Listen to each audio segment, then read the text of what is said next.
কিমাননো আৰু জিউ বাছখন দেখাই থাকিম তথাপিতো জিউ বাছখন আমাৰ আবেগ সগৌৰৱে কওঁ মই গুৱাহাটী বিশ্ববিদ্যালয়ৰ এগৰাকী গৱেষক ছাত্ৰ আৰু অতিথি প্ৰবক্তা আজি ভটিয়াই আহিলোঁ মেঘালীত কিবা এটা কাম আছিল সেয়েহে মেঘালীত নামিয়ে বিভাগলৈ আহিলোঁ নিজৰ ডিপাৰ্টমেণ্টত বেগসমূহ থৈ কিতাপখন ল'লোঁ আৰু ৰেজিষ্টাৰ বহীটো লৈ ক্লাছ কৰাৰ উদ্দেশ্যে আগবাঢ়িলোঁ পিজি থাৰ্ড ছেমলৈ আজি হেনো পিজি থাৰ্ড ছেমিষ্টাৰৰ লাষ্ট ক্লাছ তেওঁলোকে 2 ঘণ্টামানকৈ ক্লাছ কৰিম বুলি কৈছে শেষত ক্লাছত সোমাই ৰেজিষ্টাৰটো উলিয়াই ল'লোঁ ৰেজিষ্টাৰ বহী দেখুওৱা এলাও আছে নে নাই নাজানো তাৰপিছতে তেওঁলোকৰ লগত বিভিন্ন আলোচনা কৰি পুৰুষসূক্ত সামৰণি কৰিলোঁ আৰু গোটেইকেইখন পেপাৰৰ ওপৰত এটি ডিছকাশ্যন কৰিলোঁ ক্লাছটো সম্পূৰ্ণ কৰি মই আহিলোঁ নিজৰ টেবুলখনলৈ উভতি আহিয়ে অকমান ৰেষ্ট কৰাৰ মানসিকতাৰে লাইটসমূহ অন কৰি ল'লোঁ অন কৰি লৈ ৰিফ্ৰেছমেণ্ট লোৱাৰ কাৰণে গালে মুখে হাত দি অকমান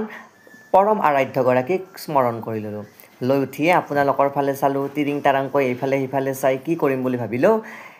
যিয়ে নহওক কিয় বস্তুখিনি চিজিল কৰি অকমান কাম আছে এইখিনিকে কৰোঁ তাৰপিছত ভাবিলোঁ যিহেতু কিছু সময়হে থাকিম কিবা এটা খাইয়ে লওঁ কি খাওঁ কি নাখাওঁ লাগিল সেয়েহে মামী ব্ৰেকফাষ্টত কি দিছে বা টিফিনত কি দিছে সেইখিনি খোৱাৰ উদ্দেশ্যে চাব ধৰিলোঁ কি দি পঠাইছে তাৰপিছত দেখিলোঁ যে মামী ধুনীয়াকৈ আপেল কাটি দিছে আৰু জাহাজী কল নহয় দেই মালভোগ কল 2টা দি পঠাইছে এটা খালোঁ এপিচ খালোঁ বাকী লগৰ লগত ভৰাই তাৰপিছতে এয়া আমাৰ টিচিং এছ'চিয়েট জন্মদিনৰ আমি লগ হৈ গোটেইকেইটাই কেক কাটিলোঁ শুনকচোন সংস্কৃতত কেনেকৈ বাৰ্থডে উইচ কৰে আমি যে হেপী বাৰ্থডে টু ইউ বুলি কওঁ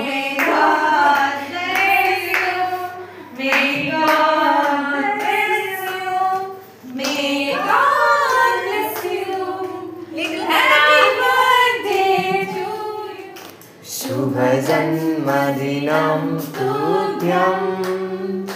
शुभ जन्मदिनं तुभ्यं शुभ जन्मदिनं तुभ्यं জন্মদিনৰ কাৰ্যসূচী ইমানতে অন্ত পেলাই মই আহিলোঁ একাডেমিক বিল্ডিঙলৈ লগৰ এজনে চাৰ্টিফিকেট চেঞ্জ কৰিম বুলি কৈছে অৰ্থাৎ চাৰ্টিফিকেটৰ নামসমূহ চেঞ্জ কৰিম বুলি কোৱা কাৰণে মই গোটেইখিনি ইনকুৱাৰী কৰিলোঁ সুধি লৈ উঠি মোক পঠালে ইউজি ব্ৰাঞ্চলৈ এয়া ইউজি ব্ৰাঞ্চ আচলতে যিটো ইউজি ব্ৰাঞ্চ আগতে IUMS আছিলে এতিয়া তাতে ইউজি ব্ৰাঞ্চটো আহিছে ইয়াতে ইউজি ব্ৰাঞ্চৰ কামখিনি হয় মানে আণ্ডাৰ গ্ৰেজুৱেশ্যনৰ কামখিনি হয় এয়া ইউজি ব্ৰাঞ্চটো আপোনালোকে তলৰ যিকোনো এটা ব্ৰাঞ্চতে সুধিলে হ'ল আৰু এইফালে গুৱাহাটী ইউনিভাৰ্চিটিৰ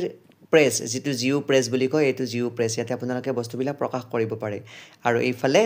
তাৰপিছতে মই আহি গোটেইখিনি কাম সামৰণি কৰি আহিলোঁ জিউ বাছ আজি পাছে জিউ বাছত ছিটটো পালোঁ কিয়নো আজি 2:30 বজাতে আহি জিউ বাছত উপস্থিত হ'লোঁ তাৰপিছতে বেগটো আগৰ ছিটত থৈ মই আহিলোঁ জিউৰ বাহ্যিক জগতখন চাম বুলি এয়া মোৰ চন্দ্ৰমা সদৃশ মুখমণ্ডলখন দেখাই দিছোঁ অইনদিনা পিছে 3 বজাত ক্লাছটো থকা বাবে হেতা ওপৰা লাগে জিউ বাছত উঠাৰ কাৰণে কেনেবাকৈ হেঁচিতেলি সোমাই যাওঁ তাৰপিছত যেনিবা জিউ বাছ চলাচল আৰম্ভ হ'ল মই আহি লখৰা পালোঁ লখৰা পায়ে মামাহঁতক আইতাৰ আদ্য শ্ৰাদ্ধৰ নিমন্ত্ৰণ জনালোঁ তাৰপিছতে আহিলোঁ কাহিলীপাৰালৈ পেহীহঁতক নিমন্ত্ৰণ দিম বুলি পেহীহঁতৰ ঘৰ হৈছে ভাউৰী দেৱী চেৰাউগী শ্ৰৱণ মুকবধিৰ বাধাগ্ৰস্ত উচ্চ মাধ্যমিক বিদ্যালয়ৰ কাষতে পেহাই সেইখন বিদ্যালয়তে কাম কৰে কাৰণে তেওঁলোকৰ ইয়াতে ঘৰো হয় পেহাই যিহেতু মোক তেনেবিধ নামিবলৈ কৈছিলে সেয়ে মই তেনেবিধ নামি অলপমান কিবা কিবি লৈ ল'লোঁ লৈ উঠিয়ে পেহাৰ বাইকৰ পাছত মই যাত্ৰা আৰম্ভ কৰিলোঁ এয়া SCERT তাৰ সন্মুখেৰে যোৱা ভাঙা ঘৰলৈ যিটো ৰাস্তা যায় তাৰ কাষতে পেহীহঁতৰ ঘৰ পেহাৰ লগত এয়া আহি যেনিবা মই তেওঁলোকৰ ঘৰ পালোঁ আশা কৰোঁ আপোনালোকে সকলোৱে ভালেই আছে যদি ভিডিঅ'টো ভাল লাগিছে লাইক কমেণ্ট শ্বেয়াৰ কৰিব লগতে অহা মঙলবাৰ অৰ্থাৎ 25 নৱেম্বৰ তাৰিখে আমাৰ আইতাৰ আদ্য শ্ৰাদ্ধ আপোনালোকৰ সকলোৰে উপস্থিতি আৰু সুদিহা পৰামৰ্শ শ্ৰদ্ধাৰে কামনা কৰিলোঁ আইতাৰ বিদেহ আত্মাই যাতে শান্তি লাভ কৰে আৰু আপোনালোকে যাতে আইতালৈ একাজলি শ্ৰদ্ধাঞ্জলি জনায় তাৰে কামনাৰে আপোনালোকৰ উপস্থিতি শিৰোধাৰ্য কৰিলোঁ ধন্যবাদেৰে নমো নমঃ